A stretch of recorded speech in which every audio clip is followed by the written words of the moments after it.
Hey, welcome to the Casual Hour, a podcast ostensibly about video games, but mostly about sweet potato pie or pumpkin pie. I'm your host, Bobby Pease. Joining me, as always, the gamer on the go, Chase Kinnicky, and the gamer who couldn't even make my MySpace top 8, Johnny Amazich. I don't think I've ever had sweet potato pie. Or being the luxury of being on my top 8. Sweet potato pie is actually better than pumpkin pie. I mean, I love sweet potatoes, so I'm sure that I would like a pie it's made better. from sweet potatoes. It's very good. It's very good pie. Well, I've never tried it, so I couldn't say for certain. I love pumpkin pie, though. Do you put Cool Whip or whipped cream on top of sweet potato pie? I put like you do with maple pie? Whipped cream on top of my pumpkin pie. Whoa. Yeah. Maple whipped cream? Okay. All right. Fuck video games. Let's get into this. The water's warm. It's free real estate. Come on in. I'm gonna double pass on these. Do you like pie? I'm an apple man. Okay, I mean, I'm not an apple man. We all know this, but I like apples, the fruit. The fruit. Yeah. Yes. Except you eat them like a monster. I like a good pecan. Ooh, yeah. Do you like a chess pie? Excuse me? A chess pie. What did you just say to me? A chess pie? Is that a Cleveland steamer? Is that chess? Another word for that? No, not chess. Like the game? Like the game. Chess? Like the game? Yeah. Okay. A chess pie is essentially it is a pecan pie without the pecans. Oh, so it's just the sugary. Mm-hmm. Okay, no, I'd eat that. I've had a chocolate chess pie that was really fucking good. Oh my god! You're just getting rid of like the one thing that is potentially healthy in that. Yeah, who needs it? Thing. Who needs that? Oh, please. There's nothing healthy about it. So let me ask you this. No, there absolutely isn't. This is back to Chase. It's like putting a lettuce leaf on a tub of lard and saying, I did it. That's what my wife looks like when she walks next to me. A dainty piece of lettuce next to a tub of lard. Chase, here's more important. Now that we've started to weed it out here. Sure. All right. You've established that you like an apple pie. Would you take an apple crisp over an apple pie? Over? I don't know if it'd have to be over. I mean, you can have an apple pie with crisp on top of it. I know. I like all pies. I like meat pies. I like fruit pies. I'll take. Would you take cake over pie? No. Pie over cake. We're not having this. I think cake is overrated. Yeah, fine. Pies. What are we doing? We have so much to talk about. I know. I'm sorry. I got excited. Hey, listen. We are a video game podcast that does minor in pieology. But we major in video games. And tonight is a big episode as Chase is thankfully keeping us on track for, because we had everyone knows Chase is the only one who keeps us on the rails everybody. Here. Yeah. Certainly no tangents when Chase is around. Hot takes, hot tangents, hot body. Chase Kinnicky. Pie. Hot pie. Pot pie, hot pie. Hot pie. Poor hot pie. So last week, Chase, thank you for the awesome, detailed, very passionate, very enlightening. Yeah, Bobby, you went back and listened to the whole episode. I know, right? I had to edit it. So what was your favorite? You listened to just enough that he could line up. Matt Jaguar being on the show was my favorite thing. That was your favorite super robot? Is Matt Jaguar? Matt Jaguar is my favorite super robot. But thank you both. I know last week I was out on assignment. Thank you for everything that y'all did. Really appreciate it. Great show as always. And tonight we've got some great video games to talk about, and quite a few of them. And I tweeted out this morning, and nobody wanted to take a stab at it because it's probably unknown. But you said that you have some mystery games tonight, Chase, and I've been anxiously awaiting to hear what you've been playing all damn day. All right. Well, what dictates when we're allowed to put mystery game on the note? So I don't know if I've ever done it. For me, it's usually where it'll probably piss off Bobby in some way, so I don't want to let him head it off at the pass. Yeah. Okay. Yeah, I want to. You want to know why I'm a better friend? Along Because I put mystery games on here to surprise Chase with that I think he'll like. That's why I'm a better friend. Yeah. That's, you know what? Fair point. Well, I got 3 games to talk about, but one I can make really quick. Johnny, do you remember a conversation I had with you off pod a handful of weeks ago where I think I showed you a clip of somebody playing Gundam Battle Operation 2? Yeah. And you going like, "Oh, would you ever play this game, Chase?" And I said, "Oh God, no! Like I wouldn't do such a thing." Oh no. I've played Gundam Battle Operation 2 now. Okay. It's a free to play game. Where did you play it at? On my PlayStation 5. It's Okay. also available on the PlayStation 4 and probably some other places too. But it's fine. It's not for me. It's an action game. The mechs feel suitably weighty. What might be for me though, and what just got announced yesterday, like really, really recently, is there is a spin-off game from this called Gundam Battle Operation Code Fairy. I think that's what it's being called. Was the announcement about that today? Yeah, yes. It was yesterday or today. I must have missed it. Yeah, I know. You're usually such a big Gundam fan. But that is going to be a single-player game that is taking the mechanics of Gundam Battle Operation 2 and putting it into this kind of more story-based thing. And that sounds kind of okay. It's actually being released in a bunch of episode chapters. I don't think they've announced pricing, or even if it does have a price. Gundam Battle Operation 2 is free, so because it's $49.99 or $59.99 for deluxe edition. Interesting. Okay. Hang on, I gotta write this out because I gotta update what we're talking about here. What's the name of this game? Because I can't copy and paste it. It is Gundam Battle Operation 2. Like that's the game I'm talking about here that I played. Okay. But the Code Fairy thing is the one that's kind of in the news, which is a spin-off of GBO2. Anyway, I might play that. Like the part I don't like about GBO2 is playing against real people, because then it's a multiplayer game, especially a multiplayer gacha game that everybody already has the good shit in. And it just is this an over-the-shoulder mech game? Yeah. Mm-hmm. Okay. Yep. So it's cool. You get to see your Gundams and all that. I got some currency. I didn't spend any money on GBO2, but I did get to get some free pulls, and I got the Gundam GPO2A. I think that's what it is. Jesus fucking Christ. Johnny, you don't know that one yet. That's a Stardust Memory one, but it's a very cool suit. Oh, actually, no. It was one that we when we went model shopping. It was the one that had the big shield. Okay. We didn't. But yeah, so I got that one. It's kind of cool. Anyway, I played it for like 2 hours and thought, this is neat, but it's not really me. I like playing these turn-based games. So let me talk to you about a turn-based game. I played the demo for Shadowverse Champions Battle. What the fuck is it called? Shadowverse. Yeah, hey, I got it right. Shadowverse Champions Battle. This is the game that I talked about on a monthly preview, the last monthly preview, I believe. That is it's a card game, but it's like a story-based card game. It's like somebody made Pokemon trading card game for the Game Boy. I remember you talking about this. Made it now, and I'm like, okay, I'm in. I want to see what that is. I'd never played Shadowverse before. That is like a gacha collectible card game that is out there digitally that you can play, that is separate from this. And I've never played that before, but I was like, oh yeah, well, I'm kind of interested in just seeing what the RPG stuff is, the kind of story based thing. That sounds kind of cool. And also, it's a single thing that you buy, like the Game Boy Color Pokemon trading card game that I love. I love the idea of not having to spend hundreds of dollars on card packs and just having it all in one package. That sounds amazing.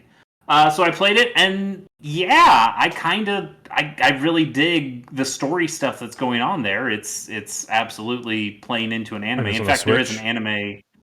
Yeah, I'm playing it on the Switch. I think it's on some other stuff as well. But it plays like an anime. In fact, Shadowverse does have an anime that has a lot of these characters in there. And it seems kind of good. I don't love the card game though. That's the problem. It's fine. It's kind of like a cross between Magic the Gathering and honestly, Bobby, that Inscription game that we just played. Yeah. Where you have like attack and defenses, but the defenses are persistent. So if somebody does damage to one of your creatures, it keeps that damage. Where in something like Magic the Gathering, when the turn is over, your units get their health back. Yeah. So I don't love that mechanic. There's another mechanic where you can evolve specific cards and do some other things there. It seems okay. Like it's got a bunch of different deck types. I like how you can. It's got a lot of ways to find cards and find decks where you can get what's called a deck code. If you beat somebody, you can get the code for their deck, and you can, if you go into the deck building menu, you can just build it automatically if you have that code. Or if you don't have some of the cards, you can pin those specific cards. And if you open up a pack, you'll see the little pin symbol next to the ones that you don't have. So you know, oh, that's one that I was looking for. Or you can go into a store where you buy individual cards and you go, oh, I want that one and that one because those are part of the deck code that I'm trying to make. I think that stuff's cool. I just don't love the mechanics of the card game, and I don't love the visuals of the card game either. The like everybody else is all anime, and then you get to the card game and it's here's a goblin, here's a dragon, and it looks very much more kind of European art style or European Knights and Dragons stuff, and that just feels a little incongruous with how anime everything else is. It's not that one's bad or worse than the other, it's just it feels weird to have them slapped together like that. I don't think I'm going to buy it, but I enjoy playing the demo, and I think the demo is actually significant in length, where you can really get a feel for how a lot of these decks work, and get a bunch of cards cool. and make your own stuff. I think it's worth testing out, especially for free with a demo. But it did tell me like you don't need to buy the full price game. But it is really cool, and holy shit, Nintendo, look at this game. I hope it does really well, and Nintendo goes, oh, fuck, we should make one of these. Because I need a Pokemon game, a Pokemon trading card game that plays like this. That would be a nice welcome change. It seems like they're going a different direction with that genre, but yeah. I mean, we'll talk about Nintendo's good decision-making here in a little bit, but... Right. Only the best decisions. Yeah. So I do have one final mystery game for you, and okay. Bobby, this one's for you, buddy. Oh boy. I played a little game called Super Robot Wars 30. You said you weren't going to do this. Well, it's not out yet. Like that's the whole thing. Like it's not out until the 28th. How did Chase do this? Right? Am I some kind of wizard? Kind of. A couple days after our deep dive. They heard it. Bandai they said, we got to get this guy. That's true. That's what I heard. They said... You get early access because you bought the... Not exactly, no. A demo got announced. And they announced that a couple days after we did our deep dive. They actually announced the first DLC. So they showed all the units that you will get in the first DLC. And they also said that DLC comes out in November of 2021. So that's kind of cool, knowing that the first DLC is pretty quick right after the game launches on October 28th. But then they also announced the demo. So the demo's out there. The demo, unfortunately, is not on Steam. It's not on the PC version. It's just the Switch and PS4 versions, which are the ones that aren't officially coming to America. But I've talked about it a little bit on this show. I have the Asian version of Super Robot Wars 30 coming to me. So I went to that store, that eShop, and found the demo and downloaded it. And it's a real good thing I did, because when I opened it up, it's all in Chinese. I'm like, okay, that's fine. I just need to find the option where it says change it to English. And I'm using my phone. I'm using the Translate app on my phone. I'm going, okay, where's the part that says language? And it wasn't there. And I'm like, what's happening? So I type into Google Super Robot Wars 30 demo in English, switch to English, whatever, just thinking, oh, I'm sure somebody's put up something. And what I found was an article that said, hey, the Japanese version of this game is in English. It hasn't usually been, but the Japanese one this time is in English. See, here it is on the eShop where it says in Japanese, English. You can translate that part, and it says it's totally in English.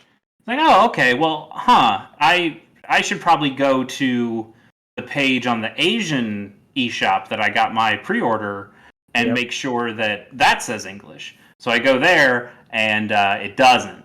It says Korean, Chinese, and Mandarin, I believe. Boo. So here's where it gets real good. The pre-order you can cancel, I guess, in Asia. I don't know if you can do that I don't think you can do that in North American eShop. I don't think you can cancel pre-orders like that. Maybe you can. I'm not sure. I think you can do it so many days before the game launches. Yeah. It's 7, in fact. And it is 8 days before the game launches, so I was able to cancel my pre-order on the Asian deluxe version and then get the Japanese deluxe version instead, and then download the Japanese demo, which is in English, and it's perfect. So I played the very first mission of Super Robot Wars 30. Also, the demo is the first 4 chapters, and if you play it to chapter 4, you get a bonus when the actual game comes out, and you can transfer your save to the thing. So that's what told me, like, oh, it's fine to play this because you could get an extra bonus thing, and they're not going to put any secrets that you are going to screw you in the first 4 chapters if it's in a demo. So I'm going to play these first 4 chapters, get the thing, and then I'll probably wait on the full game until somewhere in November when that first DLC comes out, and be fine to wait until then. But I did play Super Robot Wars 30, and I've got some thoughts. How are the robots? Yeah, I was gonna ask, like, I don't mean this to come across like, I seriously don't. Like, is this more of the same? Because for me on the outside looking in, right, and like I don't mean this in a slight. I sincerely don't. They all look the same to me. They really do.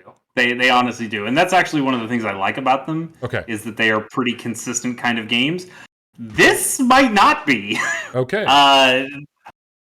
It is essentially the same thing. Like when you get to the battle screen, you are picking your unit, moving your unit. The levels that I've seen so far, still real fucking flat, like all the other ones have been, and that's still pretty disappointing. But it seems like they've built a lot out of the mechanics of how you choose stages and how you have a branching story. So in previous Super Robot Wars games, you had the story go through chapter. Oh, hey, here's a part where you can make a decision or the other, and then you go through another couple chapters, and then they meet back up again. And then you do that, you're back together again for a bit, and then you get to make another route split, and then you come back together. But it's real simple. It's not like you're going on some tree that takes you way off in one direction or the other. You always inevitably come back together. I don't know if that's necessarily the case with this game, or at least it's a lot more free form. It actually feels a little bit more like Fire Emblem Awakening to me, where you're on a world map, and it seems like you can choose missions in kind of whatever order you want, or like pods of missions. Like, hey, you've got to get a couple of these done before you can really move on the story, but you can do these in whatever order you want. Or here are some missions that it sounds like you're going to be able to replay. So there could be grinding in this game where that's not something that you've gotten an opportunity to do in previous Super Robot Wars games. It's always you just keep doing the missions as they come at you. So that stuff sounds kind of interesting. The UI is overhauled. They usually overhaul the UI, and it's a lot. It's a lot of the same features that I'm used to, but they're all in different places and they all glow in different ways, and that's going to take some getting used to. It's pretty cool though. You even get a choice at the very beginning. Do you want to stay on Earth and do like the ground mission first, or do you want to go into space and do the space mission? And you get different units based on which one you want to go. I did space because I knew that's the one where you got the Gundam. Right. And I got that Gundam, Naturally. and that Gundam is pretty cool. Victory Gundam is a good show. Anyway, it seems neat. It's got some other different mechanics that feel kind of interesting. There's a new big battleship, and upgrade that battleship in a lot of different ways. And that battleship will give you a bunch of different bonuses for the ship itself and all your other units, and even just your whole crew. That stuff seems cool. Like, hey, if you upgrade this ship, 3 times in this one specific area, then everybody on your crew gets an extra range. So now an attack that used to only attack 3 spaces away, it'll now attack 4 spaces away. And that's kind of cool. There's been things that have done that in the past for Super Robot Wars games, but nothing so overarching as this big battleship thing. I think it's going to be really customizable, and people are going to have a pretty good time with it. And also just the idea of being able to replay missions or do things a little bit more at your own pace. Yeah, sounds kind of cool to me. And nice quality of life stuff. Yeah. At the same time, I feel like I might lose even more to my life to this game than previous Super Robot Wars games, that at least you knew, hey, I'm on the path and I keep making progress. Now if they go, hey, by the way, here's a bunch of missions you can just grind on, I could see myself just saying, oh, well, I want to get like all the best skills for my pilot, so I might as well just grind them up while I'm here. And I could see this taking way more time than I meant for it to. So we'll see. We'll see. All right. Super Robot Wars 30. Mm-hmm. Demo version. Demo trial version. Trial version. And when's the full release on that? The full release is the 28th, so next week. Okay. But I did want to mention that one thing that I think I told people on the show last week to get the Asian version if they were going digital. And now I'm telling them, don't do that. Get the Japanese version. It's the one that you want. Or just go to PlayAsia, because PlayAsia still has ones that if you get a physical copy, it says this one will have the English in it, and that's a useful thing. Or buy it on Steam. If you got a PC, the Steam version is completely in English and officially out over here, so that's the one to get if you're on PC. Cool. Awesome. Any other surprises? I finished Toem. I played through all of Toem. We've talked about Toem on the show before. It's good. I love it. It's a better Pokemon Snap than Pokemon Snap. Yeah, it's really good. The new Pokemon Snap. Pokemon Snap is still the best Pokemon Snap, but Toem is a close second. Johnny, if you can find 5 to 6 hours before December, I think that's probably one that you should. I'm gonna squeeze it in. Yeah, sure. I think we'll be talking about that game quite a bit.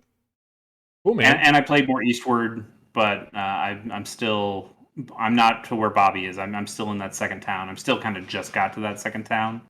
And I know, Bobby, you said you were kind of just leaving that second town. Yeah, I actually got to put some more time in it too. So I'm now, I think, cool. I'm really close to chapter 5. Okay. It feels like there's a lot more game there than I originally thought.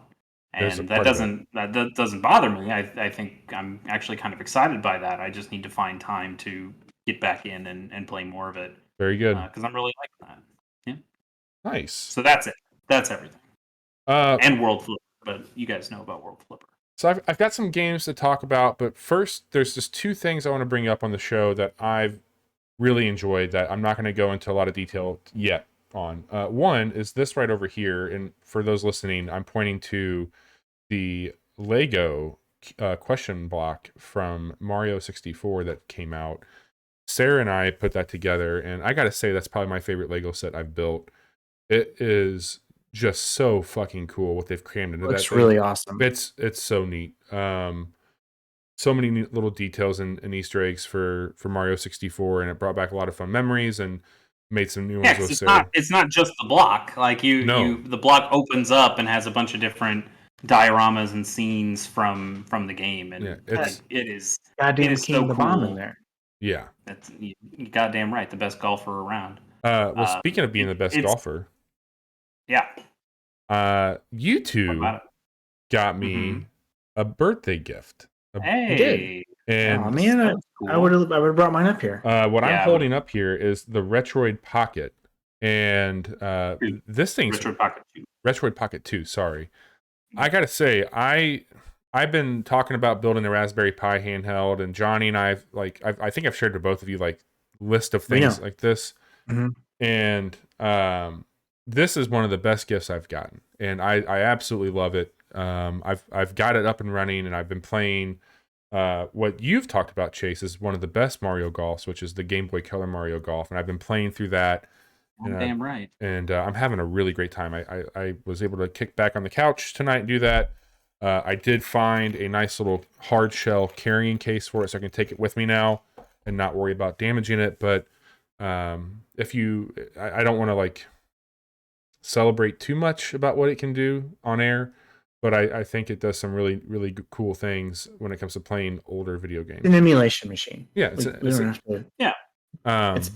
it's the thing what plays the old video games. Yeah, for all the games that you own and are just making legal copies of. Yes, exactly. Legal backups.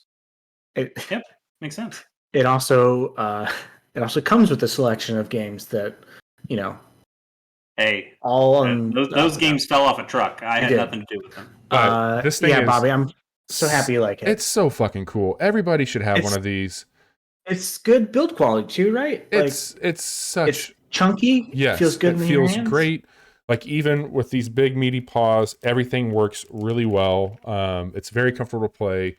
I think the screen is really sharp on this. Right. It is such a great little piece of hardware, and I'm so excited to have something like this. And I feel like now I can play a little bit of the shit that I hear you guys talk about. And I'm not going to have an analog pocket like you all will, but I feel like when you're playing a game, like I might be able to at least tune in a little bit more than I was able to. And I'm just so damn happy that y'all got me this. This is such a cool gift. Yeah. And Johnny was telling me about it, and I ended up grabbing one, and we were thinking it was pretty cool, and thought it might work for you as well. Like it's got a bunch of emulators already preloaded on it, so and it can dual boot into Android. It's real easy to get stuff set up. But it also has a lot of nuances, so you can really screw things up if you want to, like I did. And Johnny's gonna have to help me make mine a little easier to use. I did get after some of my experiments. Or up here, I did get delivered today with the case. I got a mini HDMI to HDMI cable, and so I thought maybe one night we could do something on stream with it too. Sure. I mean, you can connect up to 4 8-bit do controllers to it. Oh, awesome! And it's got a lot of functionality. You can play. You can hook up to your TV and play Super Mario Kart. Johnny, will you throw a link to that in chat so Ramona can check it out? It's pretty awesome. Yeah. So, I have played a game, and I'm gonna get into the games now because I've played a game that I am so damn excited about. That has surprised the hell out of me. And I know that you're not a fan of this. I will do my absolute best to keep it somewhat brief here. But good. The Metroid lover has logged in. Oh no. On the chat. We got another one. Perfect time. Just in time. Just in time to be here for the chat that somebody said would be game of the year. And I didn't believe him. I didn't believe Patrick when we did our preview, and Patrick's like, hey. I still don't believe him. Game of the year. Samus is buff, game of the year. And I was like, all right. I agree with that point, but not the game of the year thing. Tell us about the Metroid Dread. I beat Metroid Dread last night, and that has been easily one of my favorite. How many hours? 10 hours. How much? What ending did you get? Did you get armor, no helmet? I don't know. I don't know what they are anymore. I'm not going to discuss what my ending was like because of people in chat. But what I will say is that Metroid Dread has been one of my favorite gaming experiences this year. It's been one of the more challenging gaming experiences I think I've had in general. Some of those boss battles. So like I don't fare well in games like this traditionally. I kind of shy away from them. The first time I really hardened my approach was in God of War, and some of those Valkyrie battles. I finally understood what 2018 God of War. God of War 2018, yeah. But the exploration and just the overall, like the way it was, like, hey, you're on this planet, some shit went down, you don't have all your abilities, like going and discovering those and the way that they do it. Like I know the gimmick of a Metroidvania, I've played other ones, and not that I don't want to discredit those other games that mimic this, like, you know, whether it be a Cave Story or you know, Cave Story's good. Axiom Verge. Like, I've really enjoyed the sequel to that. But there's something to be said about going back to kind of the source of inspiration for those games and getting to see what that looks like. And so I don't want to diminish any of those games, and I really don't want to break it down to this degree, but it's almost like when I've played like Pokemon knockoffs, and we talked about this with Tim, a game that I love. It doesn't have the memorable aspects that like you would expect from a Pokemon game, like that polish piece that goes with it. And so the level of polish that came from playing Metroid Dread in comparison to some of these other ones was like, okay, this is where they took it from. This is really cool, like to get to go to the source of it. And it's the Metroid and the Metroidvania. Right. It was so damn cool. The other piece too is I did pick up one of those Switch OLEDs, and playing this game on that was really awesome as I was on the road traveling this past week and getting to play this game that way. This is one of the better feeling games I've played on the Switch. I think the combat feels so tight. There's a weight to Samus that like I did not expect. And it was also neat to get to know that character better because really I played Metroid as a very young kid and bounced off of it because, you know, it's Metroid hard. But coming back to it as an adult, knowing all the stuff about video games that I know now, like the level that we talk about video games each week on and offline, like having that stuff shape my approach to this game, it was really cool to get to know that character more and like get to see like her approach to things, like understand her and like outside of like Smash and shit. She's a badass, man. She's such a badass.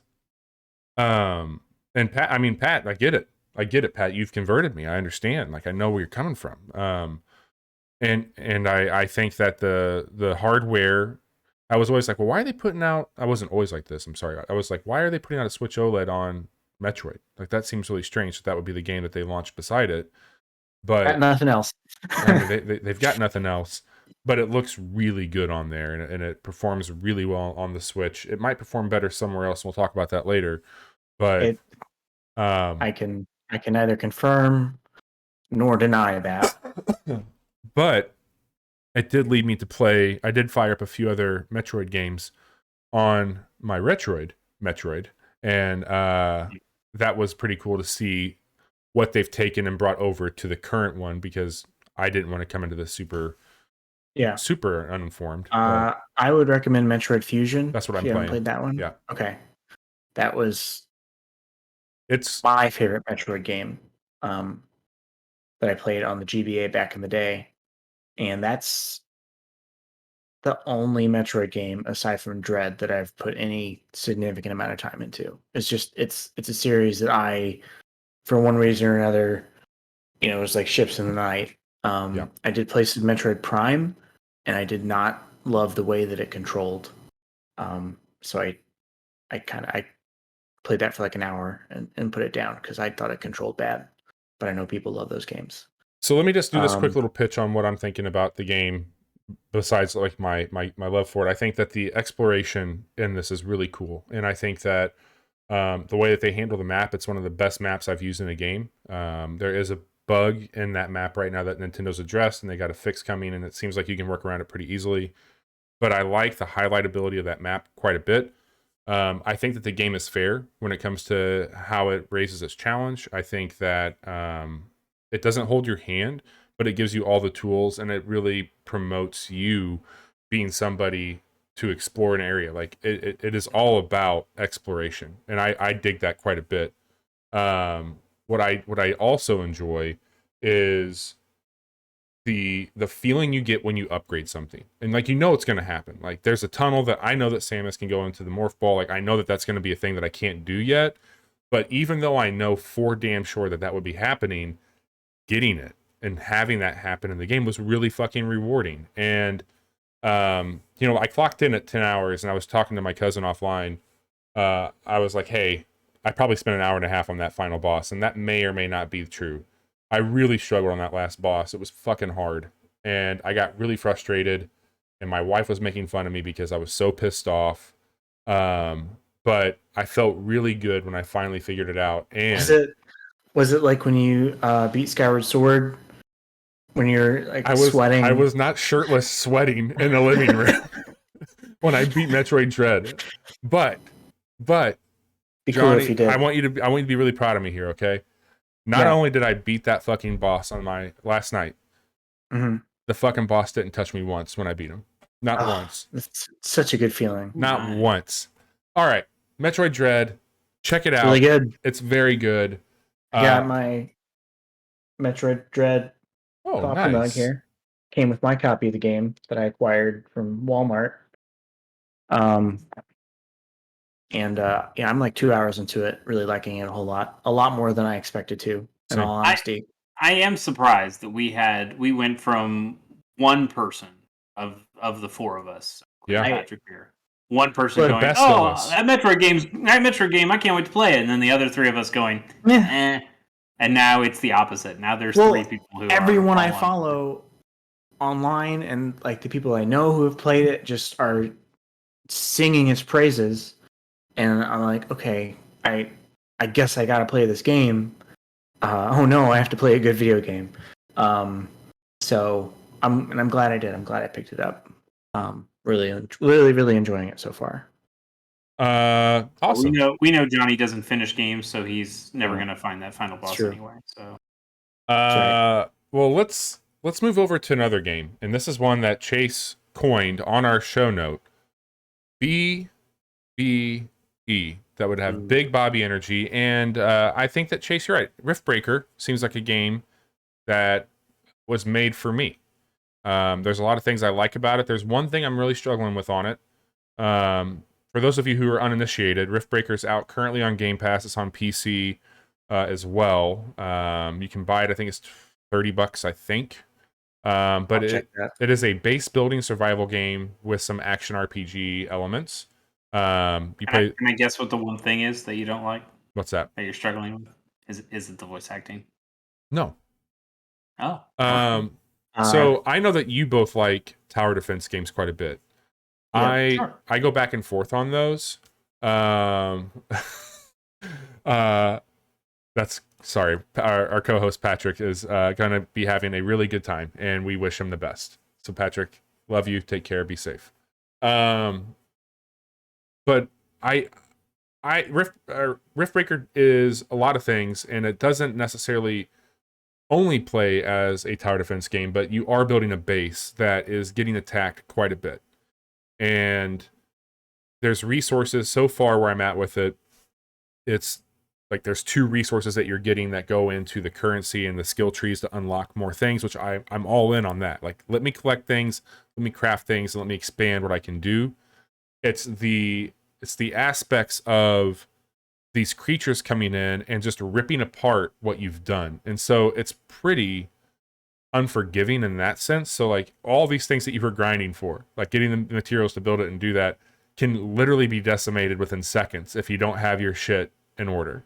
And you can recover some of it, but the tower defense thing early on in the game, like they don't give you fucking anything besides a few turrets to really feed it off. And so your character, you can have 3 different weapons equipped on each arm because you're in a mech suit. So Chase, bonus points for you. You can play as a mech. Sure. Great start. And there's a melee ability, but there's also some ranged weapons. Ammo seems to be pretty scarce, so you at least burn through it pretty quick. And I'm talking big hordes of enemies that come through. Like you are getting swarmed by these alien creatures as they come into your base. But there's really cool shit. So it's like everything you build can be upgraded like a tower defense, so like level 1, 2, and 3. And when you do that, level 3 might unlock new blueprints you can download that would be different defense turrets. I don't know if there's like colored rarity for your loot, but you can find new loot for your mech, and you can swap that stuff out. There seems to be crafting in it. So there's a lot of things that I really, really like on this. And I think that the game is just challenging early on, like a lot of these games are. It does not hold your hand very much. It's isometric. It's kind of hard to see what's out there coming in on you. But I would say that there's some mechanics on this game that are pretty perfect for the genre. And I think that it certainly is doing some things very well, and it's seemingly being reviewed very well also. So if you're into this sort of thing, this seems to be a lot of that. I would say that it takes some satisfactory elements that I like quite a bit. I saw some people comparing it to Satisfactory a little bit, and I thought that would tickle that part of your brain. Yeah. I guess like when I play games like that, like I go into a space of like creative thinking and just dreaming and like looking for efficiencies. And not that you can't do that here, but it's like But you're also having to worry about the threat stuff coming in to destroy you. And I get pretty defensive when I see my shit getting fucked with like that. And so I'm liking it. Like, and I think it's so fucking cool that this is on Game Pass day and date. And so like being able to play it on the PC, it's a great PC game. It's got some DirectX stuff for the shadows and lighting that looks really pretty. I think I'm going to really like this game. I'm just getting hung up a bit on some of the early steps that I need to take. And I would love to stream this sometime. I think it'd be really cool to do on stream with everybody because it's doing some things that are very impressive. And for sure want to do a quick look of it for everybody out there. Yeah. So that'd be great. Yeah, it's a really slick game, Rift Breaker on Game Pass. It's on Game Pass. If you have the ability to check it out, you should do so. Another game that's on Game Pass, and I'm going to go pretty quick on these next two. But we've got a game called Back for Blood, which is essentially... Oh, it's that cheap knockoff Left 4 Dead game. Yeah. Made by the people who made Left 4 Dead. But still... Did you guys see the tweet that came out from KFC Gaming's Twitter? The chicken company? They called... Yeah, They've got like an esports Twitter or whatever the fuck. We got to get some sponsorships, boys. No, we don't. But they called Back 4 Blood a cheap knockoff of Left 4 Dead. Like, do you guys know who the fuck made this? Like, it's those guys. You can't say that. Well, then that works. They retorted 12 secret herbs and spices and still no taste. Wow. So, yes, right. That's here's my quick pitch for that. The assignment. If you like Left 4 Dead, you'll like Back 4 Blood. I think. Would I? I do think you would. I really do. When you get, I think my problem, and you can kind of tell me if I'm wrong because you've played it and I haven't. But I love Left 4 Dead, the original Left 4 Dead. Played it a lot on my Xbox 360 a long time ago. Yep. And now video games are different. And I don't think Back 4 Blood is all that different from what Left 4 Dead was. And I don't know if I need that kind of game anymore in my life. So Johnny, chime in where you feel they've added RPG elements to it, right? Yeah. They've added some kind of progression, which is like the one thing that Left 4 Dead didn't have. Yeah, look, this has got it's got rare loot, it's got deck building cards. I mean, it takes a lot of the stuff that's happened in video games that's been popular for the last several years. And kind of just crammed it into Left 4 Dead. You got your Call of Duty in my Left 4 Dead. Sure. No, you got your Left 4 Dead in my Call of Duty. Yeah. Look, my experience with Left 4 Dead is limited to one complete playthrough of Left 4 Dead 2. I played with my cousin, like, in an evening, and that was the only time I played either one of those games. I really enjoyed it when I played it, but I was never one of those people who sunk hours and hours into those games. So I really can't speak with any real authority here. But I did play with Bobby for an hour or so. Yeah, and we're going to be streaming it on Friday as well. And next we'll be playing some more of that this week, and it was fun. Yeah. The people on our team were dipshits that kept making hordes. Welcome to the Left 4 Dead experience. Yeah. It said quite clearly, the more things change. Scaring the crows causes hordes. Like, nobody cares. Unless you were illiterate, you wouldn't be able to see it, or you would be able to see it. And that happens. Most PC players. Yeah. Okay. So here's what I think works really well for it. I think the card system actually is pretty cool. And I think that the idea, so like what Johnny is talking about with the crows, you're building a deck up to 15 cards.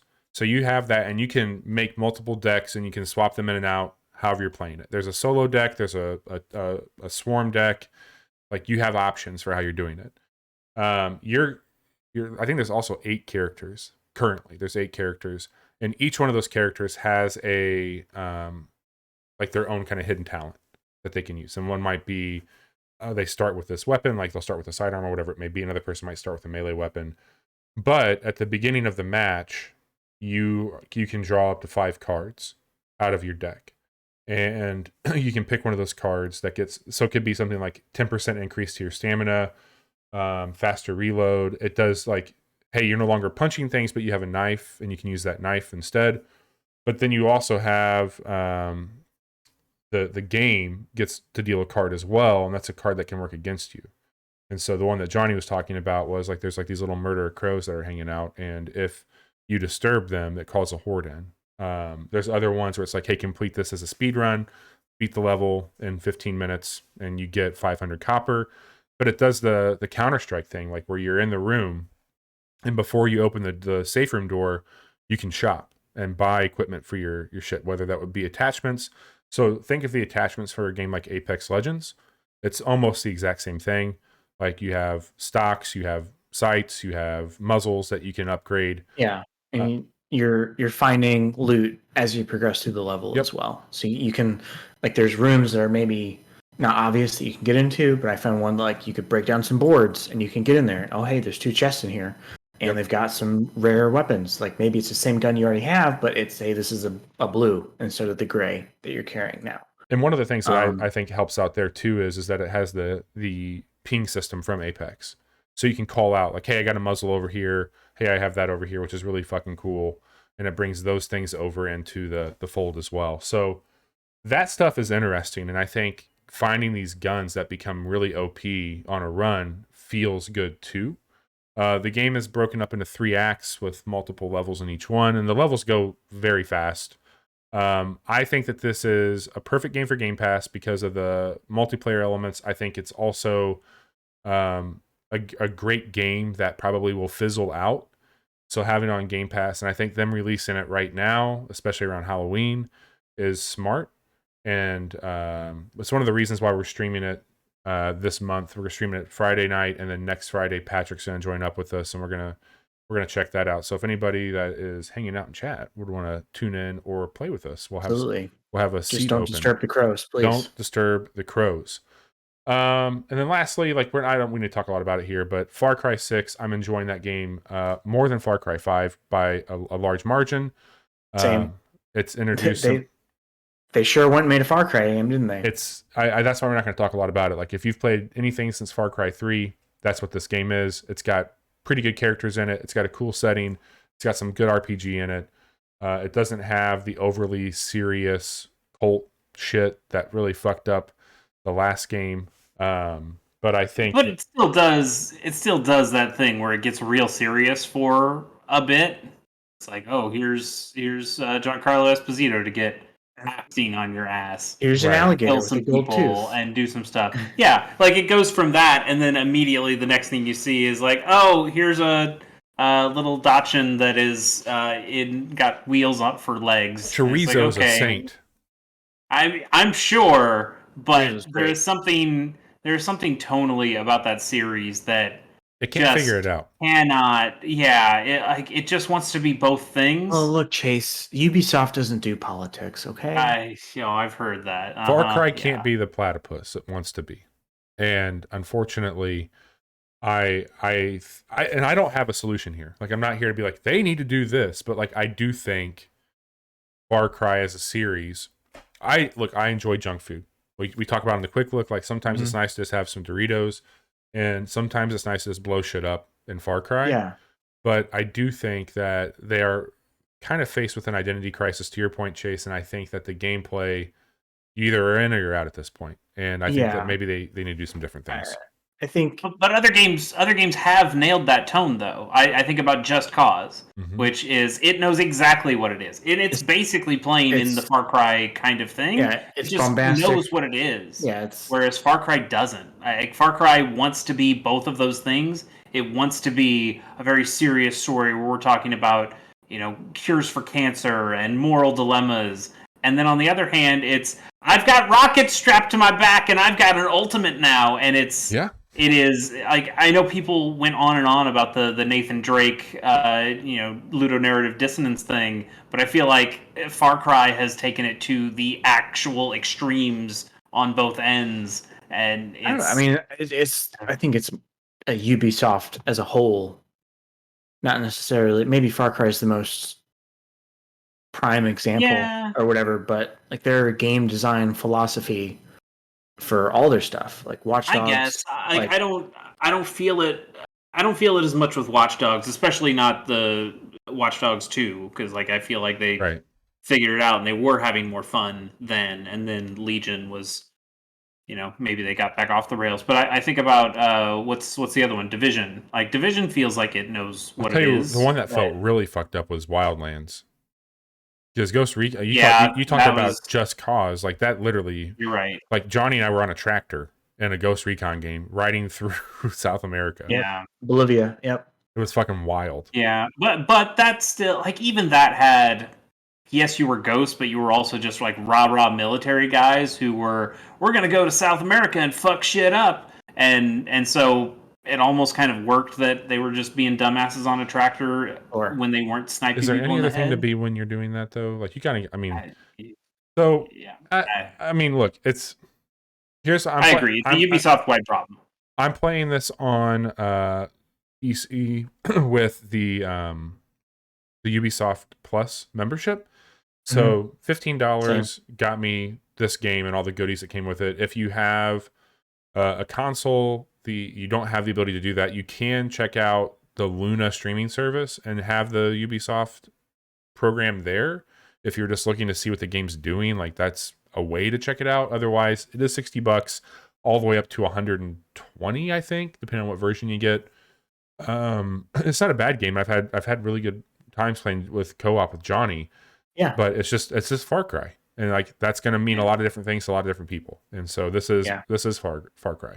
That's fair. And I don't want to be too hypocritical because like I liked Metal Gear Solid 5 and that game 100% is here's real serious moments and then here's where you tell a horse to take a shit so a car will spin out when it goes over but it's it. so good. Now this It's is so pod good. racing. If you stand like- under that danger sign long enough, a box will fall on your head.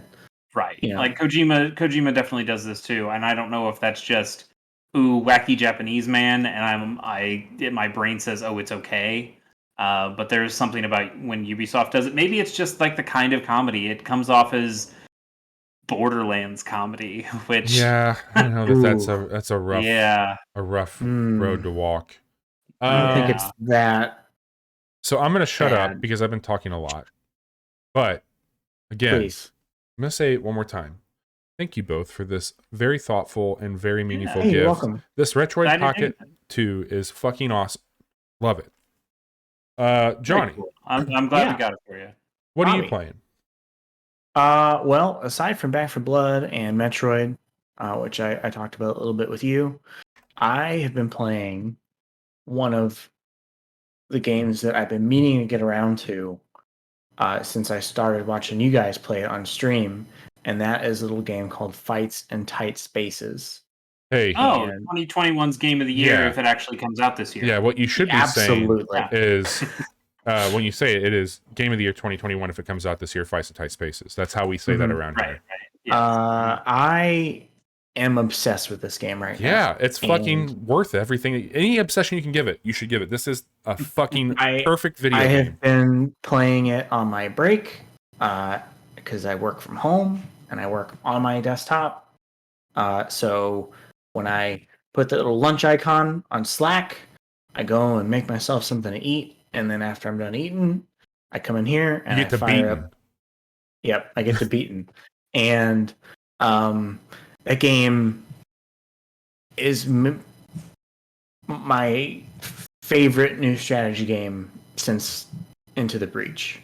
Like I think it's might be on par with that game for me with what it does to my brain and how much I enjoy it. And so I've unlocked most of the decks. I think there's maybe one I haven't unlocked yet, and I'm on my first draft run, and I've been just fucking shit up with that draft deck I made. When you guys play, how do you do it? Do you typically do the classic mode where when you die, you start the run over again? Do you give yourself rollbacks? So What restraints? Because I know a lot of that stuff wasn't in the game when we this year, first right? started playing it, we didn't have those things. And honestly, like what I just linked to the chat there is the series that was Monday Nights Are Alright for Fighting in Tight Spaces that Chase and I did. That series there was before a lot of these things that Johnny's talking about. That's also we had the developer of this game come onto the show, and we got to chat with James from Ground Shatter and play through the demo. So there is a demo on PC. I think it might be on Xbox now too that you can check out. No, it's not on Xbox. It's not on Xbox. I'm sorry. It's on Xbox. Sorry, Xbox and PC. You can check out that demo. We played that with him, and he talked about the mechanics. But the rollback stuff that you're talking about, Johnny, we have been using on our most recent runs because that's a really cool feature. Yes. And we do play like, oh, I fucked this up badly. I need to let's do this over again. Yeah, we do play the classic mode, which is the run based mode that you're talking about, and now we do have it with the rollbacks on. Rollbacks. So I was just doing classic, where if I died, that was it. Yep. And the last couple times I've been doing it because you get so far, and I feel like I'm still learning a lot about the game, and so I've been giving. And also, they put it in there. If it wasn't meant to be played that way, they wouldn't have put it in there. So I have been doing some restarts, like as I advance and get my ass handed to me, and retrying these levels, and it's so good. It is so good. It's so good, guys. I know that I'm preaching to the choir here, but I absolutely love it. It's got so many smart ideas in there, and it also knows where to steal from too. Like it is taking things from a game like Into the Breach that has rollbacks in it, that has that kind of forecasting of what enemies are going to do, so you have an idea of how to make a counter. Being able to see people's health, and allowing you to make these decisions of I can take a little bit of damage here, but I'll be able to knock out, maybe two of these guys in the following. And Ground Shatter just keeps adding more new cool stuff to it. Like when Bobby and I played it, there wasn't the draft system in there. We didn't have that option. We had to pick the pre-made decks. We've gone in since and played with the draft. I don't think I would ever play that game without the draft now. Like the draft is so much fun. But I don't know if you go into that game and the first time you play it, you draft. I think it was good that Bobby and I had experience playing with those. That's how I did it too. Like I was choosing, like, I'm going to try this deck and this deck and this deck, and the counter and I think the grapple are probably my two favorite pre-built ones that I've messed with, and I have more of those types of cards in the deck that I drafted for myself. But I got like a throw sand one, which has saved my ass. Pocket sand. And then the stun dart is real good too. It really is. Like I have not had a bad deck. I've not had a bad strategy with that game. Like whether it's never felt like like I was just okay. Let's just pick some stuff, see how it goes, and I've been able to make it work. And I got all like most of the way through the prison before I finally died and had to start a level over again. I just linked it in chat, but they're going to be presenting on October 23rd at the Steam Tabletop Festival. I don't know if I'm reading this the right way. We'll have our premiere presentation. Like if that means that they're going to be launching the game at that point in time, because they're on the roadmap they've had for a long time. October was going to be the launch of this game, which I really hope it does come out this year. Okay. But we're gonna hopefully have James back on the show once that does happen, and they launch the game, and have him back on here to watch. It's weird playing a developer's video game in front of them. I'll just say that that was a very weird thing to do. It's also weird to think that one of my top game of the year candidates is a game that I have not actually played. I mean, I guess I played it through Parsec with Bobby, but like that is not a game I own because I'm on a Mac and I'm on a Switch and I'm on a PlayStation, so I just don't have the consoles that this game is on right now. And also, this game isn't fully out yet. But if, like we've said, if this game actually comes out, I'm considering it for every category. And if it doesn't, then we'll find some categories for it to be considered for because it is so cool and so good. Yeah, it's been some of my favorite this memories this year for sure. Playing that game with you has been just awesome. Like that, like, go support Ground Shatter. They make good shit. That game's awesome. We all love it here. Obviously, we've streamed it a lot. I want to try. I want to try the Rico games. Yeah, they've made. Those look really slick. Kind of neat. I'm happy you're playing that finally, Johnny. I think that's been a long time coming. Yeah, I knew I would. It was just a matter of getting around to it. And then, lastly, when I had some downtime at work, I fired up Smash and I played a Sora for a few rounds. And you know what? Who's that? Sora from those Kingdom Unfamiliar Disney games. Sounds so there's the Heartless and anyway, Goofy and Donald. They're in the game? No. Oh, what? No. What? They're friends, Sora. But Mickey's totally in it. He's on the Keyblade. His faces. You know what? Pancake. Sora's pretty good. I had a lot of fun with him. Sure, I believe it. And did you play with the Steamboat Willie skin? I did. Yeah. And I played on that map. And I was just playing against like a level 3 CPU just so I could get a feel for him. But he's good. I don't think there's been a DLC character that I felt was bad, except for maybe Steve. I mean they all feel like they've had a lot of gimmicks to them, like gimmicks in the way that the quote unquote normal cast or the original cast didn't feel like they had as much. I mean, Kirby obviously is a gimmick, but I feel like a lot of them just feel like different fighters. But these have all felt extremely different in the way that they play. From just Joker really trying to level up your persona as you're going through to like hero Steve from Dragon with the Quest digging mechanic, the Dragon Quest stuff, where you're putting out different things. And Sora is mostly just like a normal character. He's got the 3 different spells that you go through, but like for the most part, kind of just feels like another sword user. Except it's a Keyblade and not a sword, but same diff, right? Yeah. So that was nice, and hopefully Sakurai can rest now. Give that man some time off. Yeah. He posted on Twitter that he was still going to do a daily Smash photo and put those out on Twitter because he has these photos that he does that are just incredibly composed to try to recreate scenes in other video games and movies and things, or just here's a weird thing that you probably didn't know you could do in Smash if you used a combination of items together or something like that. And he's found ways of doing super fun stuff with those. And he tweeted out something, I think it was today, where he's like, I'm just gonna keep on doing these, I suppose. Like, dude, go to bed. Just what are you doing? We don't deserve sleep. So that is basically everything that I've been playing. What say we get to we move on to some news? The casual report. News.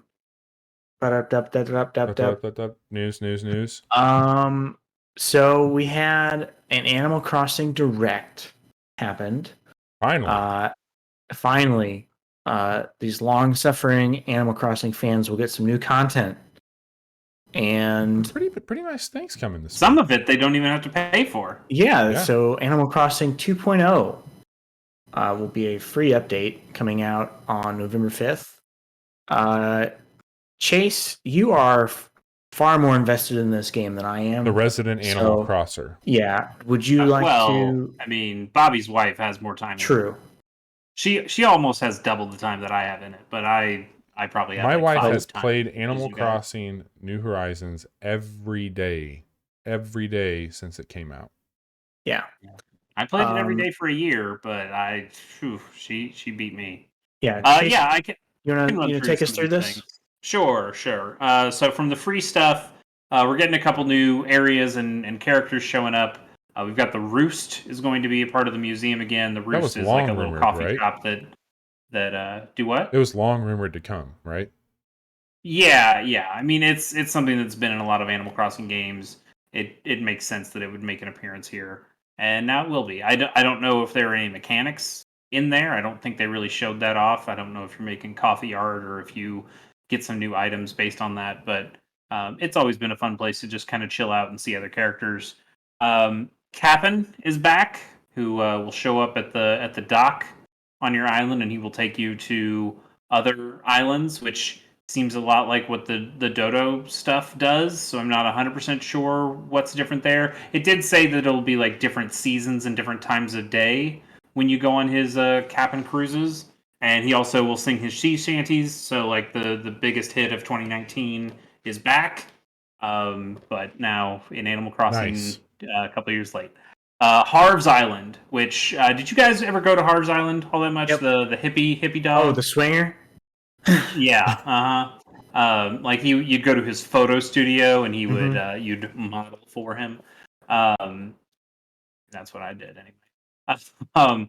His island is getting a big expansion where it seems like basically any of the islanders or any of the vendors who come through your island on those kind of random days, they're going to have a semi-permanent setup at Harv's Island now where you can go, and I think you have to pay a bunch of resources to get them to actually build their stands there, but you can go and you can talk to Red on a daily basis now and hopefully get his paintings a little more. I only have 2 more art pieces to go and then I'm fucking done. But also some old friends will be there too. Katrina the fortune teller, Tortimer, who was the very first mayor in a handful of those Animal Crossing games before he retired. So that's kind of cool that some of those other characters will have some new life on that island. There's going to be cooking now. Cooking just seems like a way to get new, different kinds of It looks really furniture good, that you can. the food It looks does good. look great. I mean, Yeah. you're able to put all that food on your tables and decorate your house with the different food a little bit better. For somebody who has a And that's kind of diner cool. at the upstairs of their house, Sure. pretty Yeah. excited about the food. Right now, like I've had one big bowl of ramen just because it looks nice. But the idea that I could cook something like a pizza or something and put it up there on my tables, that's kind of cool. There also the thing that I have wanted this whole time is finally in there. Gyroids, which are little funky pals who make noise and kind of dance. They were in some previous Animal Crossing games, and I just like them. They're Isn't they're that just fun. the guy that little helps you things. build stuff too? Isn't he a gyroid? Yep, Lloyd. Yeah. So they're coming in. It's a slightly different mechanic. You'll find broken ones, and then you have to plant them and water them, and then they don't sprout exactly, but you can dig them back up, and you'll have a new gyroid. And they make different sounds and different kind of pitches of sounds based on their size or their shape. And those have always been fun. So I'm gonna get deep into collecting those guys again. They do look a little bit different in this game than previous, so that's kind of cool to have some new stuff there. There are ceiling items now. There are items that can go on the ceiling. You can get hanging Add some nice lamps depth. and more hanging plants. Getting a lot more depth in there. That seems really cool, and a lot more items as well. So that's the stuff that's free. Then there is a paid expansion that is coming out on November 5th. The free stuff also comes out November 5th, but the paid expansion is basically a Happy Home Designer sequel. That was a 3DS game that was pretty good. No, Jedi, I don't think they're fixing broken golden tools, which is a real bummer.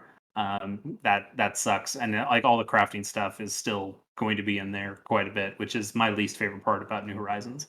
But I played a little bit of Happy Home Designer on my 3DS, and I found that game to be kind of fun. Where it was really just the house building stuff, but you'd build a house for a character, and then it would just kind of go away, and you'd never see it again. And now here, build another house for somebody, and the impermanence of that kind of stuff was a bummer to me. I could never go back and check on a place. And it got to a point where it's just like, well, I only need to fulfill like their 3 requirements, and then there's no point to me putting effort in this because I'm basically done, so I can just move on to the next thing. And this DLC seems like it fixes that. You can now, when you do this, you go to a different island where you can make summer homes for people, and when you build those things, you can go back to them and talk to them again, or make more remodels. You'll get more new items and things that you can do when you hit certain thresholds, and then you can go back to those people and say, "Oh, hey, I know how to do this thing now," or "I have these new items that might look good for your house. Let me spruce them up." So there is that permanence there, and you can go back. And also, when you get those things in the game, or for this happy home designer kind of thing, you also get them or can take them home with you back to your own island and do it to your own homes. And the thing I think is the coolest, you will eventually be able to do it for your villagers' homes too. So if you guys have tried to get any of the villager photos by giving them a bunch of gifts, and then their houses are just filled with crap, now you can go to their houses and say, "Hey, let me remodel that for you," and you can make Raymond have whatever kind of house you want. He doesn't have to be in that weird office setting. You can put him in make whatever you want for him.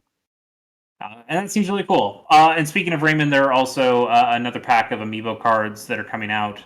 And Raymond now has an amiibo card, so all the people who were selling them on eBay for ridiculous amounts of money, you don't have to do that anymore. Joke's on you, assholes. Now you can buy the amiibo cards off of eBay. Yes. Yeah, you can absolutely do that. Which, yeah. Anyway, I think it's all really cool stuff.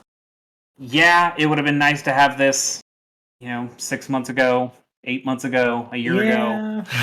But that's not. It's not the world we live in, Chase. COVID hit, changed a lot of stuff for everybody.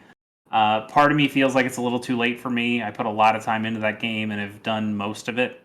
I've been thinking about going back, but I don't know. Well, yeah, I went back on my birthday last week, and it's like, oh yeah, hey, this stuff's still here. They still sing and stuff. Oh, there's going to be new KK Slider songs. Mm-hmm. That seems cool. Good stuff. KK Polka. Yeah. We're probably going to do, I think, so that comes out on November 5th. And we talked about doing like a little celebration stream going back. We've done an Animal Crossing stream on the show before. But we talked about, that'd be a Friday night. So we talked about maybe Friday the 5th, firing up some Animal Crossing here on the show and having everybody come and hang out with that. Because, we'll get into it when we wrap up here, but we're going to take some time off in November for the holiday, and that might be a good little get everybody together thing. For sure. Yeah. Hey, I got to take a call real quick. Can you guys keep going? Yeah. I'll be right back. Yeah. Yep. Okay. All right. Just going to tip this down. There you go. Thanks. Right. Speaking of Nintendo, Bobby. Oh, boy. Let me tell you, I have a value proposition for you. Lay it on me. So, right now, you pay $20 a year for Nintendo Switch Online, and that gives you access to a wide variety of Nintendo and Super Nintendo games, along with the ability to play games online with your friends, right? Yes. What if you could pay more than double that, have some N64 and Sega Genesis games, and the Animal Crossing DLC Chase just told us about? How does that sound to you? Not great. But all right, let me put it out there. Here's my take on it. I think Nintendo has not been wonderful at how they handle their online stuff. You mean Nintendo and the internet hasn't gone hand in hand with each other? Right. I don't particularly... Is this the least surprising thing that Nintendo could have done? When they announced the expansion pack, to me, it was like, all right, like it was interesting to see them bring the Animal Crossing DLC into it, which I think was a smarter move. Just try and sweeten the deal. Yeah, because arguably, depending on what day of the week you ask me, my favorite video game of all time is now something I can play on the Switch. There's countless other ways for me to play Ocarina of Time if I want to do that, but I got really excited about it being on there. And Nintendo 64 is a really important console to me, so being able to play those games on here, I think was really cool. The Sega stuff, I didn't have a Sega growing up. I was a Nintendo kid, so getting to experience some of that on the Switch is fine. But again, like, I've talked about it a few times on here, but I got this little thing now that can play a lot of those games, and that's cool. But I also think that, like, you're getting what you might be playing, so like for me, if you have a family plan, which I do, it's not a bad value, because I did the math. It's like for my wife and I, for her, because she's the Animal Crossing fan and I'm at the DLC. Well, that's $50. Yep. Or 40, yeah, $50. So like the increase in cost for us to switch our family plan over to this and both get the DLC plus all the other games, then yeah, you're in a good spot there to have this. But I do think the internet's not happy with it. I think the rollout and the frequency of games coming to the service, not great. And also the way on the Wii U, and not that many of them were sold, but you could buy these piecemeal, right? And you could often get them really cheap. I think. Yeah, Wave Race was some guy fired up $2. Yeah, $2. He fired up his Wii U. Yeah. And it was $2 on there. So I don't know. There's a disparity here, and it's just like the optics, and yeah, like you're saying, like it's only $20 a year, so I've just kind of kept paying for it, because I use Pokemon Home, and like I am getting some value out of it, but this extra cost, right, for it seems like not a great value proposition, I guess. Yeah, I think for most people, I don't know. Like it just seems like Nintendo just continues to make baffling decisions when it comes to things that have to do with the internet and just make it easier for me to play games with people, make it easier for me to talk to people. Yeah. Like I shouldn't have to have a secondary app to do that. Right. Yeah, and like they say it's in the interest of protecting, I get it, kids and stuff, but make it for, like, if you have a kid, like you can make that, if it is going to be for kids, make it that way. Like have that be the only way you can do that shit. But that's a whole other conversation. Yeah. So yeah, this is gonna come out October 25th. And I'm sure it'll do just fine for them. It also just telegraphs the fact that I'll probably never be able to just buy Ocarina of Time for the Switch. I'll have to have this membership if I want to have access to it. So that sucks. Yeah, I think this solidifies, and we talked about this offline, but I don't see them bringing in a storefront to buy these games. Yeah. Like I think virtual console. If you want them, subscribe. That's what it's going to be. Yep. Anyway, hi Chase, welcome back. I think they really put themselves in a hole where, or one, you've got, like, now that they have a subscription service, to Johnny's point, yeah, I don't think they can sell these piecemeal anymore because it doesn't make sense. Like, they've already chosen their path. But at the same time, it's not, like, Nintendo is not in a Netflix situation, or they don't feel like they're in a Netflix situation. Netflix, is a subscription service, but has to constantly keep putting new stuff on there to keep people's interest. Yeah, right. Because people will go away if they just don't feel it. Squid Game coming to the Nintendo 64 Online Pass. Yeah, it's called Splatoon 3. But yes. Yes. But Nintendo doesn't quite have that. I mean, because you're tying it to an online play, people want to continue doing online play stuff. They're also tying it to Animal Crossing, and people are going to play Animal Crossing in that way. But they've never really felt the need to continue putting out quality virtual console titles. Well, I mean, they did in the virtual console days because that's the way you made more money. You had to put out new stuff. With this subscription model, they kind of just have people pay in, $5 a month or whatever it is a month, just keep playing, Mario and Star Fox and Zelda. Yeah, and they've done some, like, Tetris 99 is really cool. You're right. There has been stuff, but like, in terms of bringing the old stuff, they could just bring a ton of that shit over because it takes them pretty much no effort to just do that. And they don't because they don't have to. Right. But guess what you don't have to do? What don't I have to do? Not play these games, because I went Vin Diesel. It's all about family, baby. And our family grew. Sarah and I have children now. We have a Chase and a Johnny as our kids. I'm so sorry. And I will continue to disappoint you. Because when you're here, you're family. There you go. Yeah. So going on over I don't know. It's Nintendo. Speaking of Nintendo, because I wouldn't pay. Well, it's like I wouldn't pay this extra money if I wasn't going to. Hey, you wouldn't download a car, would you? I mean, I would absolutely download a car if I could. That sounds rad as fuck. But yeah, but yeah, if we didn't have this weird tontine thing that we're doing, where we're all in it together on Bobby's account, I wouldn't pay for this. Like we just showed off those Retroid Pocket 2s. There are other ways to play N64 games. You hook that up to your television. Yeah, for free. You don't pay Nintendo to do it, and the only thing you're getting out of this is like, hey, we can play these games online, and that's a cool thing. Right. I would love to have some Friday night at the casual hour where we boot up Mario Kart 64 and I school you guys on Calamari Desert. Like that would be great. I would love that. And you don't get that out of emulators as well. I know there are ways of doing it, but it's still hoops you have to jump through. Yeah, and that's really the only value I'm seeing here. The problem is, I'd gladly give Nintendo another $5 or $10 for this for just the N64 and Sega Genesis games, but they decided they wanted a bunch more money because they're also throwing the Animal Crossing stuff on there, and that's. I'm happy to pay separately for the Animal Crossing shit. I just don't want to feel like I'm paying for the Animal Crossing shit every single year, because that feels like less of a good deal with every passing day.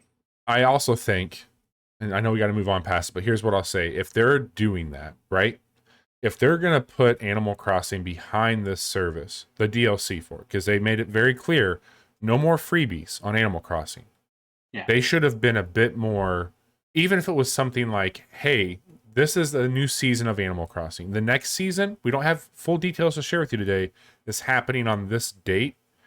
Get in line on this shit and have that confidence, which I think they're going to do it. They just didn't come out and say it. Like they're making. Well, they are selling it separately. Like you don't have to get the Nintendo Switch Online upgrade thing, the expansion pack. Right. Like, you can just buy it separately for what is it, like $20? Isn't that what 25. 25. 25. Yeah. Like sure. But like I think that you can do that. Make it enticing. Like, hey, if you subscribe for this DLC through the Switch Online service, not only do you get it, there's gonna be like a set of furniture or something that is only tied to that account. Like give something for it to make it seem a little bit substantial beyond just like, oh fuck, we got to do something here with this, so we're gonna do that. Yeah. Johnny, what else? And Nintendo's not the only one who's breaking off content and making you pay for it. I mean, I know that's a big thing going on with Bungie right now and Destiny 2. Yep. Destiny 2 as well, I suppose I should say. Yeah. Yep. Anyway, let's move on. So I alluded to it earlier, but Metroid Dread is fully playable on the PC through the use of emulators. It runs at 4K at 60 frames a second, which is, I don't know if you know this or not, a higher resolution than what you can play on your Nintendo Switch, and frame rate. So Kotaku put out an article that I read it, and I was like, wait a minute. Are they telling me I should pirate this game? And I mean, they're just telling you that you can. Like, that's just news. It's not like Kotaku pirated the headline was worded, though. I get it, but that's still bullshit. Like, it's out there. Like, people can find that. But I read that, and I was like, ooh, they're going to change this in like an hour. And sure enough, they changed it in like an hour. So, yeah, that's the thing that you can do. And they had 3 editor notes in that article now. I just looked through it. It kind of reminds me of and Monty Python, where it's like the people who are responsible for sacking the people who have been sacked have now been sacked, et cetera, et cetera. Yeah, so I think the more interesting thing there is that it led to a larger conversation about emulation. Yeah, and I mean it's important for preservation's sake. It's just not generally these things are like 2 generations behind, and you're dealing with games that aren't widely available anymore. Right. It's hard to have the preservation argument when you were talking about a game that came out the day before. Yep. Like that's not. But I think the other argument that you get to emulation with is, we would gladly give Nintendo money if they gave us these things in the way that we wanted them. Like there's been speculation for this Switch Pro because people want a higher resolution Switch. It's out there. Like that's what the people are demanding right now, and Nintendo's not giving it to them for whatever reasons. Yep. And now they're finding ways of getting that stuff in other less legal ways. And it's the same thing we were just talking about with the N64 stuff. Like there's other ways of playing those games. There are indeed much better ways in a lot of distinctions. Yeah, I think people are wanting to. And look, I'm not trying to turn the dirt over again on this Switch Pro stuff, but like people want a better experience on the Switch. People love that console. Like Metroid Dread at 4K 60 would be so fucking slick. It's you can't I wouldn't know anything about it. You can't confirm or deny it. Oh man. Anyway, yeah. So that was an interesting story, and then finally, real quick here, this is a story just for me, because I know neither of you two give a shit. But FromSoft came out, they dropped the bomb, and then they softened the blow. So we call that the old hit kiss in the biz. Elden Ring is delayed by a month, but you might get to play it in November. So what if I get to play that and you don't? You have to sign up for it. So who says I did? Unless you did, maybe you did just to mock me. But who says I wouldn't? Be great. Yeah, you might. Sounds like a thing you would do. So signups are open on Bandai's website right now till November 1st for a closed test that will take place between the 12th and the 15th of November in 3 or 4 hour chunks, multiple times over those days. And then the game's release date got pushed back to February 25th, 2022, which happens to be a week after Horizon Forbidden West and right before the new Saints Row game. And people will probably potentially be getting a lot of Stream Decks at that point in time, or Steam Decks, I'm sorry. So real crowded time of the month. Yeah. Real month. So not for me. Not for Chase. Yeah, I'm really hoping I get on that closed test. Yeah, obviously. I'm excited for you. I know that you are anxiously waiting this one. That is my most anticipated game right now, for sure. Dragon Age 4, which has been in development for years, and I assumed would be coming to both PS4, Xbox One, and current systems, is in fact only coming to the current generation of consoles and of course PC. That story just came out today. I thought that was like worth mentioning. Yeah, it's just a little peculiar. Yeah, I mean, considering how hard these consoles are to come by. I mean, hell, who knows? Like by the time that game comes out, it may not be as big of an issue getting people's hands on those new systems. Yeah, like part of me goes like, oh yeah, no, it's been enough time that those new consoles have been out. We should stop making shit for PS4 and Xbox One. But at the same time, it is those supply chain issues where, right, yeah, actually a lot of people still don't have these things, and it does feel a little odd, and maybe they're getting some money from the console holders of just going like, hey, we know we need to push people to the new shit. We can't keep... Or it's just BioWare going, we think there's something really cool that we can pull off with That's these new machines. And we want that extra power and don't want to hold ourselves back. The first Dragon Age is the only good Dragon Age game. I've played Inquisition all of them. Yeah, I bounced off of the last one very quickly. I can't. I didn't even get out of the first area of the third. We didn't have time to get into it. I was very disappointed in that game.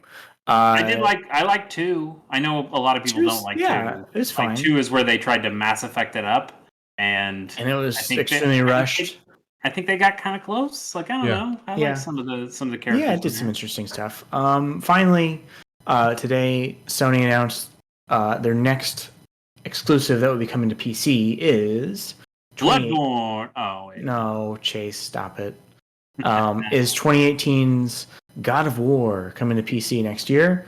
And they're really going all out with this. They're going to have ultra-wide support, DLSS, fully custom key bindings for keyboard and mouse if you want to play that way. DualSense support, DualShock. It'll support a myriad of other controllers. I bet that game will look very pretty on PC. It is going to look great. I've replayed a good amount of that game this year. I'm probably going to buy it on PC again and play through it again. I love that game. It's one of my favorite games ever. And this is good. This is good for everyone. I know I saw some Sony fanboys crying on the Twitter post about this earlier, and it's, crying about what? They're mad because it's supposed to be a PlayStation game, Chase. Fuck off. They're making a lesser experience for their loyal fans, despite this making more money for Sony and those studios to spend maybe developing other games that they'll get to play, for a few years at least before it goes to the PC. Yeah, that's pretty dumb. Swearing allegiance to a corporation is a dumb thing to do. You shouldn't do it. I don't.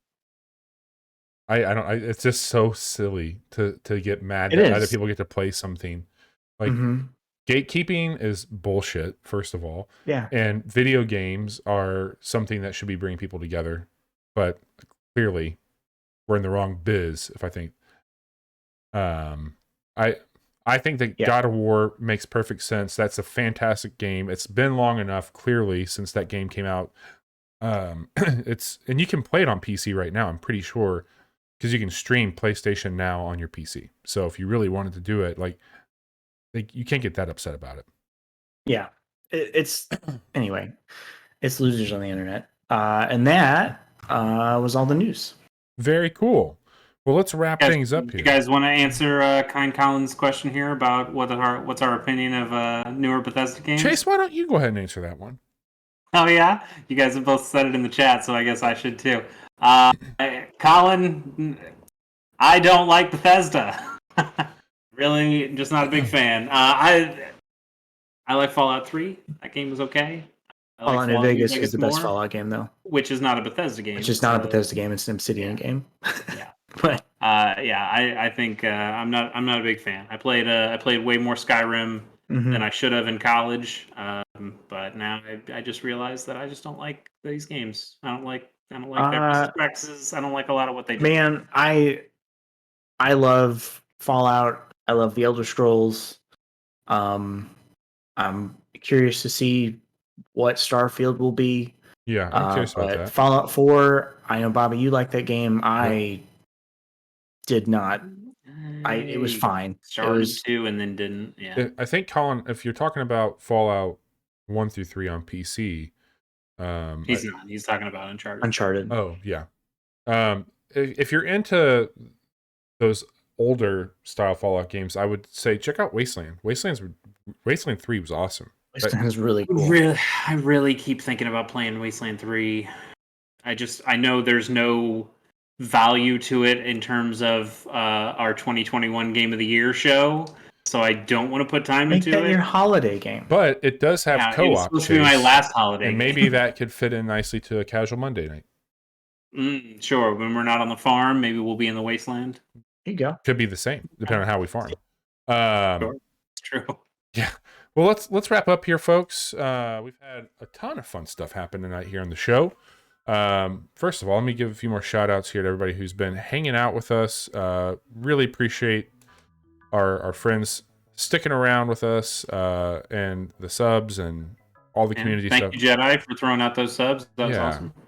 Absolutely. Go follow people that are hanging out with us. They do cool stuff. We've got some pretty cool things happening this week and the next. We've got a quick look that went up yesterday that you should all go check out.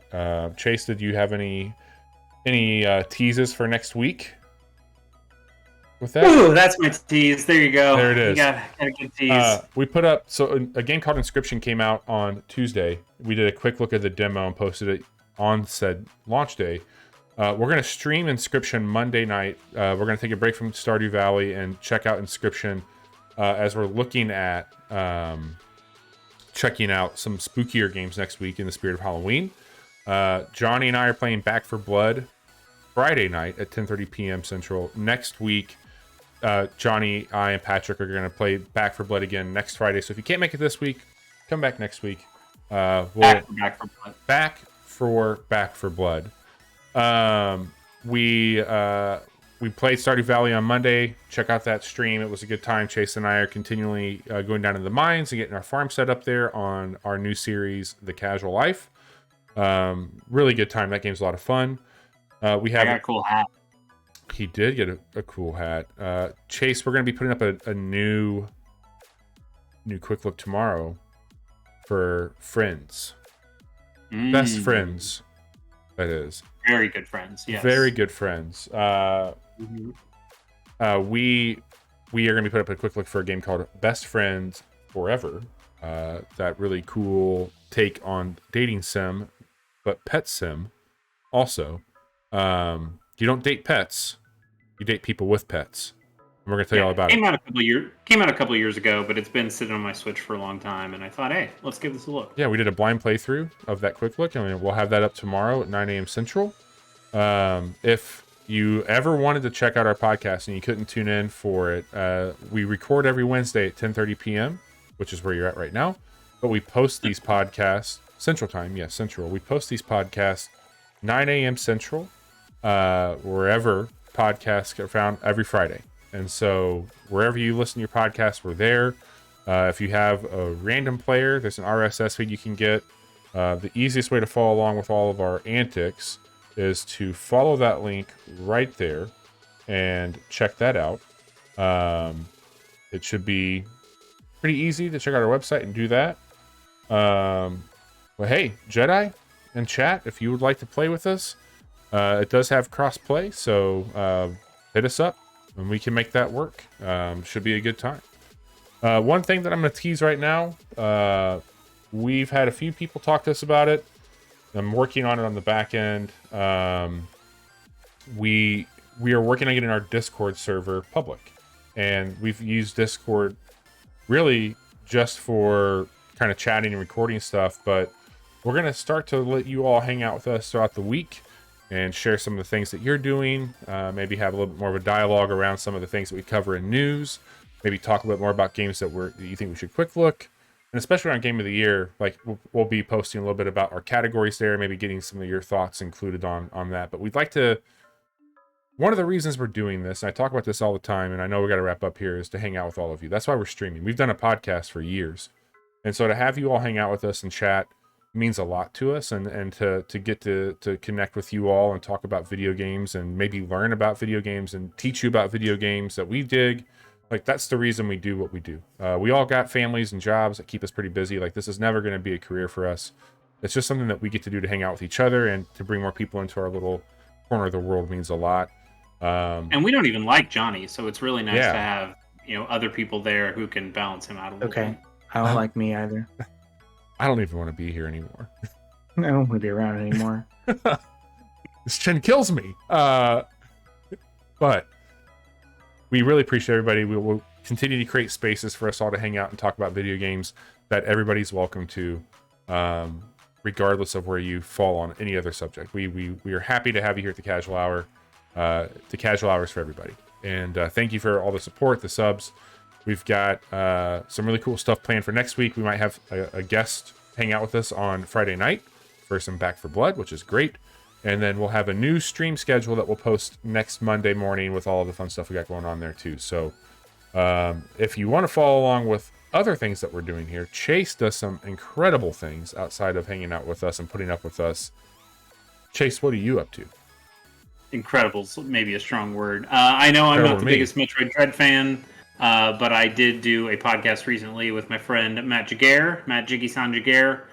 We talked about Metroid Samus Returns, the 3DS game that Mercury Steam made before Dread. So I've been playing some Metroid 2, just not the one that you guys have been playing.